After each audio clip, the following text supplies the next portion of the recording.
इस्तीफे की मांग चल रही है। लगभग 18 दिन उनको भूख हड़ताल पे हो गया। क्या लगता है बीजेपी को कुछ स्टैंड लेना चाहिए? देखो, आपको ये आपने बहुत अच्छा करा आपने पूछा। ये कल मेरे से किसी ने भी बात पूछी थी, वो तो भी मरने को हो रहा है, आपको संज्ञान मिलेगा। अब मैं आप इसमें 2 चीजें आपको मैं बताना चाहती हूँ जो आपको मालूम होनी चाहिए। लद्दाख के अंदर, लद्दाख जो है was a section of Jammu and Kashmir. तो लद्दाख के लोग जो हैं तो अगर एक छोटा सा मोटर का ये जो है ना लाइसेंस बनाने भी अगर जाना है, लाइसेंस भी चाहिए होता था तो उनको जाना पड़ता था श्रीनगर, क्योंकि सरकार श्रीनगर में, समझ रहे हो, कुछ भी काम करवाना हो जो सरकारी काम है they have to go to Srinagar. तो ये सारी बात ये वांछित भी नहीं उस समय उठाई थी। ये थे ये वो उसमें थे बीजेपी की सरकार आई, इन्होंने आधा अलग करा, इसको अलग करा, लद्दाख को, लेह लद्दाख को और जम्मू एंड कश्मीर को अलग करा। इनकी सरकार इनकी अलग थी। अब इनको क्या बनाया? इनको बनाया यूनियन टेरिटरी। वो कह रहे हैं हमारे को पूर्ण सरकार को यूनियन टेरिटरी नहीं, जैसे दिल्ली भी यूनियन टेरिटरी है, चंडीगढ़ यूनियन टेरिटरी। यहाँ पे यूनियन टेरिटरी होना बहुत जरूरी है। अब पूछिए क्यों? क्योंकि सारा जितना भी सिलसिला है हमारा मिलिट्री का वो उधर से पास करता है, सारा का सारा चाइना का बॉर्डर लगा हुआ है, समझ रहे हो आप? वो चाइना का बॉर्डर वहां लगा हुआ है। सपोजिंग कल सरकार वहां पे दूसरी आती है और यहाँ से हमारे को अपना मिलिट्री का जो है मूवमेंट करना है या कोई बात होती है और वो सरकार नहीं होने देती, तो आप कहाँ जाएंगे? इसलिए ये जो वो कहते हैं ना, वो इसकी जो बागडोर है वो केंद्र के पास होनी जरूरी है, क्योंकि ये बहुत ही सेंसिटिव एरिया है, इसलिए जो है। और दूसरा, क्योंकि आप यूनियन टेरिटरी हैं तो उसका जो विकास अगर जब होगा, विकास केंद्र की तरफ से पैसा जाएगा। उनके पास तो कोई रेवेन्यू है नहीं। अब हरियाणा के अंदर तो बहुत रेवेन्यू है, लैंड रेवेन्यू है, ऐसी शराब का रेवेन्यू, फला रेवेन्यू, दर्रा रेवेन्यू, उनके पास कोई रेवेन्यू के जरिए नहीं है ऐसे। तो वो पैसा, वो उनका विकास कैसे हो? विकास तब होगा जब केंद्र उनको पैसा देगा, जो अब वहां पे धड़ाधड़ पैसा लग रहा है। ये है कहानी। अब ये इनके कहने, ये तब ये इसी उसमें सिस्टम में थे, तब जो है कांग्रेस के खिलाफ बोला करते थे, सारा कुछ था। अब जब ये हो गया तो कईयों को वो कहते हैं ना, भगवान उनकी उम्र अच्छी लंबी करे और कहते हैं वो बढ़िया करे, हमारे हम तो यही प्रार्थना करते हैं। लेकिन सिलसिला असली ये जो मैंने आपको बताया, समझ रहे हो ना? अब देश पहले है या कुछ और पहले है, ये बताओ। धर्मेंद्र प्रधान का इस्तीफा है जो मांग रहे हैं, वो गलत मांग रहे हैं। Dharmendra Pradhan education NEET paper के ऊपर भैया, मैडम 100 से ज्यादा पेपर लीक हो चुके हैं अब तक, इसीलिए ये यूथ पहले ये जो पेपर लीक हो चुके हैं गलत है, और जहाँ जैसे हुए हैं उसके ऊपर में सरकार उसको बड़ी जो है संज्ञान लेगी। ये उतने से नहीं है कि इसको ऐसे ही छोड़ दें। मैं आपको बताना लाडू जो दो बेटियों से उसमें यहाँ मैडम से भी हम मिले थे तो काफी हमने समाचार भी लिया था कि 6 माह हो चुका है। बीच में एक जो है सेंट्रल और स्टेट एक हेड जो जहाँ पे बजट आता है उसको थोड़ी सी उसको और स्मूथ करने का एक प्रोसेस, एक नया प्रोसेस अपनाया। तो उसमें जो टीडिंग प्रॉब्लम्स जो होती है उस वक्त थोड़ी सी वो प्रॉब्लम, वैसे कोई बजट की कोई प्रॉब्लम नहीं है, वो टीडिंग प्रॉब्लम्स की वजह से, और ऐसी कोई बात जरूरी नहीं। अभी 6 माह से बीमारी के भी काफी मामले रखते हुए वो मेरे संज्ञान में है। वो जैसे जो मैं ये कह रही हूँ कि वो बिकॉज ऑफ द टीडिंग वो जो एक हेड को उसको बदला गया है, किस तरीके से कितना समय और लगने की उम्मीद है? जल्द हो जाए उसका। मेडिकल कॉलेज की बात आ रही है कल, इसका मैं धन्यवाद करती हूँ माननीय मुख्यमंत्री जी का। जो हमारी सीजनल रिवर्स हैं, पहली बार इरिगेशन डिपार्टमेंट की तरफ से जो फ्लड वर्क्स में डीसिल्टिंग का काम हमारे रिवर्स में जो सीजनल रिवर्स है उसमें किया है। तो कहने का मतलब ये है कि irrigation department is a very proactive department, very responsive department. चाहे अंत तक मेरे पास चौटाला गांव के लोग आए थे 2 साल से, वो कह रहे थे उन तक पानी नहीं पहुंचाया, और पहुंच रहा था, उनको पानी पहुंचाया। चाहे उचाना साइड के लोग आए थे, अभी 11-12 गांव इकट्ठे होके आए कि उन्होंने कहा कि बहुत जल्दी डिपार्टमेंट ने काम किया है। तो जहां जहां मेरे सामने, चाहे भालोट माइनर की अभी बात थी, वहां पे किसान बैठे हुए थे, उनका तुरंत संज्ञान लिया और इतनी बड़ी तरीके से वहां पे काम करा जा रहा है। कभी मेरे ख्याल से जहां पे हुड्डा साहब भी खुद थे वहां पे, वो तब में काम हुआ। तो कहने का मतलब ये है कि ये बहुत रिस्पॉन्सिव डिपार्टमेंट है और लोगों के लिए, हमारे किसानों के लिए, ड्रिंकिंग वाटर के लिए हम लोग बिल्कुल प्रतिबद्ध हैं। बात है वो जरूर होनी चाहिए। जो लोगों के लिए कर रहे हैं, प्रधानमंत्री समर्पित कर रहे हैं, उसके बाद अगर किसी की हिम्मत है कि इसके अंदर रोड़े अटका रहा है तो वो तो अपने फिर अपना ही गर्दन छुपाने वाली बात कर रहे हैं। और आप वो तो अब ये मेडिकल वाला जो है इनको करना चाहिए था। इसी ये बात आपने पार्टी में आई थी, उनके सामने भी रखी थी। हाँ है,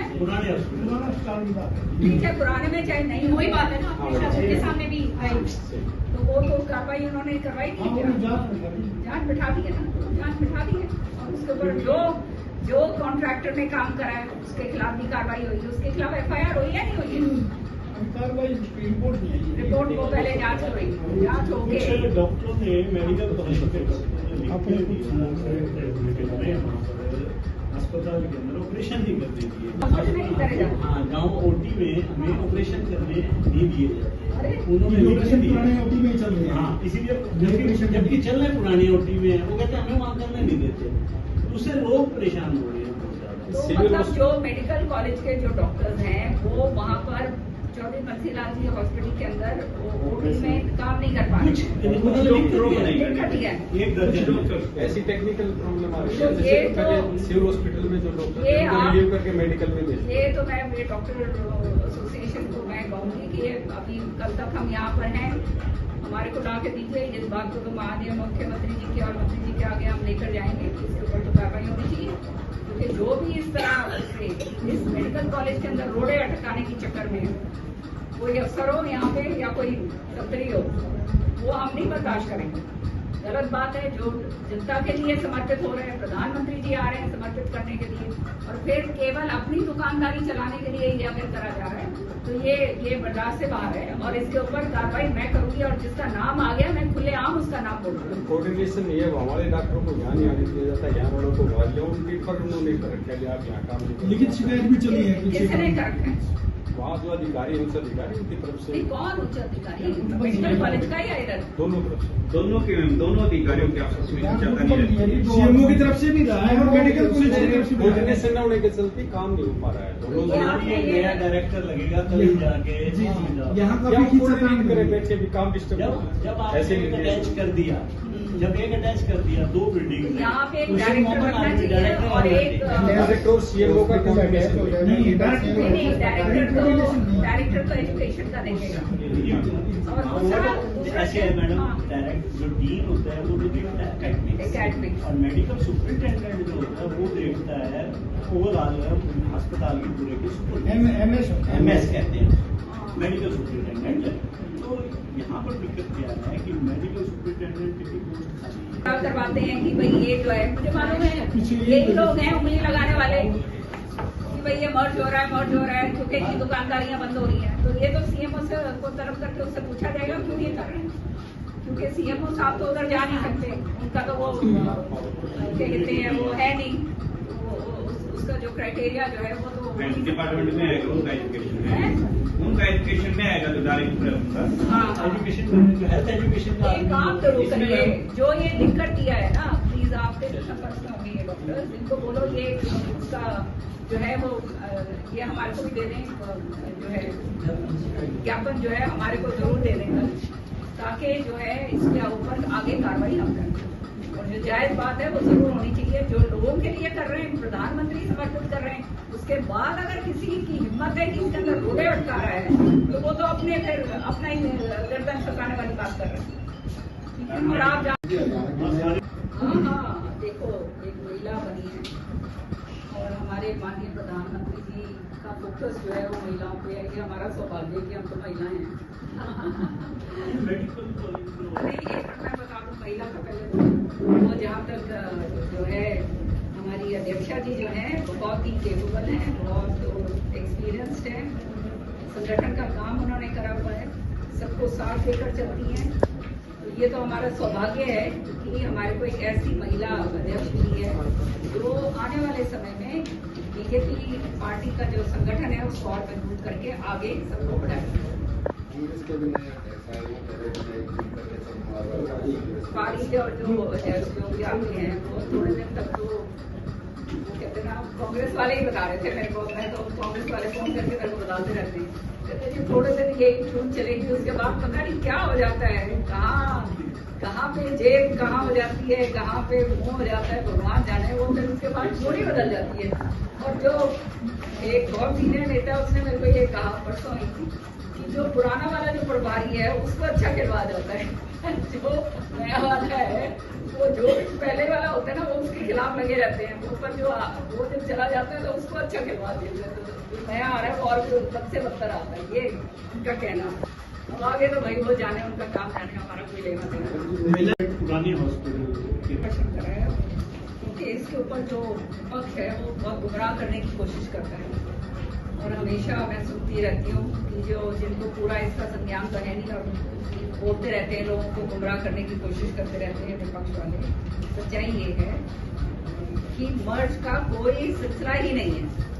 ये जो बोल रहे हैं वो सब बिल्कुल गलत है, सरेआम, मतलब ग्रास रूट से ऊपर तक मैं बता रही हूँ, कोई ऐसी बात नहीं है। चौधरी बंसीलाल जी का ये जो अस्पताल है ये कितने 14 एकड़ में कितने और 300 बेड इसमें 300 बेड उसी को वही। तो ये मेडिकल कॉलेज चल ही तब सकता है जब वो 600 बेड का है, नहीं तो वो मेडिकल कॉलेज की भी मान्यता खत्म हो जाएगी। तो ये जो है इसको अटैच करने की बात है। चौधरी बंसीलाल जी का जो है ये जो मेडिकल ये जो है हॉस्पिटल है, सिविल हॉस्पिटल, इसको अटैच करें ये है विद द मेडिकल कॉलेज, ताकि जो है मेडिकल कॉलेज में उसकी वो अपनी चलती रहे, उसकी जो एजुकेशन की जो सारी क्लासेस हैं वो अपनी अलग चलती रहें। और यहाँ पे ओपीडी जो है, जो इनकी ओपीडी चल रही है, तो यहाँ पे भी ओपीडी जो है जो जैसे ताकि जनता को जो सुविधा जो है वो यहाँ पे भी मिले। तो ये जो है प्रावधान तो पूरा इस तरह से है।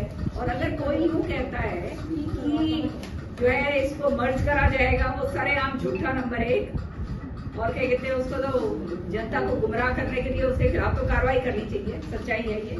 और ये विपक्षी जो लोग हैं इनके पास जब धरातल पे कोई चीज रही नहीं तो इस तरह की जो है फालतू की बातें करते हैं। तो ये सच्चाई ये है कि इसमें कोई मर्ज करने का चक्कर ही नहीं है, अटैच होने वाली बात है। और वो जो है ये अटैच जो है वो इसके साथ होगा। और 300 और 300 फिर 600 का जो है ये पूरा मेडिकल कॉलेज होगा। और ये जो है इसकी ओपीडी अलग चलेगी, उसकी ओपीडी अपनी अलग चलेगी। बात यहाँ आती है फिलहाल तो ओपीडी कल की ही इसी परिसर मेडिकल कॉलेज के नए परिसर में चल रही है। अभी मेडिकल कॉलेज की ओपीडी शुरू नहीं हुई, तो उद्घाटन के बाद ये नहीं शुरू हुई। ओटी मेडिकल कॉलेज में नहीं चल रहे हैं, ओपीडी भी नहीं चल रही। चौधरी बंसीलाल जी ट्रॉमा सेंटर जो है वो चौधरी बंसीलाल जी के हॉस्पिटल के नाम से है ना। और ये तो एशिया का सबसे बड़ा हॉस्पिटल था जब बना था, चौधरी बंसीलाल जी ने जब ये बनाया था, सारी इसमें सुविधाएं थी। और हमारा जो मेडिकल कॉलेज है इसके अंदर आप जाके देखिए, मशीनें बिल्कुल जो कहते हैं करोड़ों करोड़ों रुपए की, 100 करोड़ रुपए की मशीनें जो हैं वो इसके अंदर लाई गई हैं। जहाँ तक ओपीडी की बात है, देखो मेरे सामने ये बात आई और इस बात को मैं मुख्यमंत्री जी के सामने लेकर चलूंगी जरूर। और श्रुति जी भी ये बात करेगी कि यहाँ पर कुछ ऐसे हैं, मैंने जो मेरे संज्ञान में आया है कि कुछ डॉक्टर जो हैं वो जो है अपनी दुकानदारी चलाने के कारण उनकी दुकानदारी चलती रहे, वो दुकानदारी चलती रहे और क्या कहते हैं वो पर्सनल लेवल के ऊपर ओपीडी भी बाहर प्राइवेट हॉस्पिटल में करवा रहे हैं। और फिर क्या कहते हैं फायदा यहाँ ले रहे हैं, तो रुपया जो है कमाने का दुकानदारी का जो है सिलसिला बन चुका है।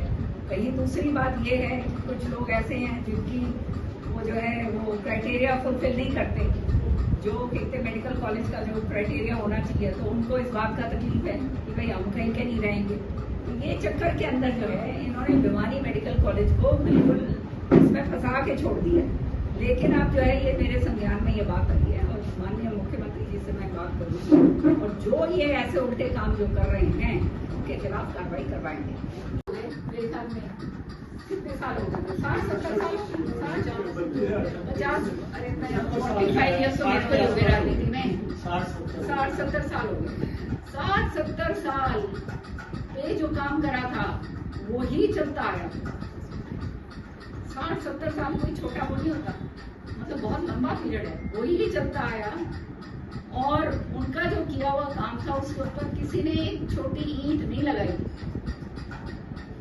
आज ये सरकार के अंदर जब उनकी पोती को ये विभाग मिला है, पूरे हरियाणा की नहरों का जीर्णोद्धार करोड़ों करोड़ों रुपए से श्रुति चौधरी करवा रही है। तो ये एक बहुत बड़ा हमारे लिए सौभाग्य की बात है कि जो दादा ने करा था वो पोती आज कर रही है। जहाँ भी वो होंगे उनका जो है ये वो कहते हैं ना सोल जो है बड़ा शांति में होगा कि हाँ ये मेरा काम जो है आगे किया जा रहा है, नहीं तो जर्जर होके खत्म हो जाता है।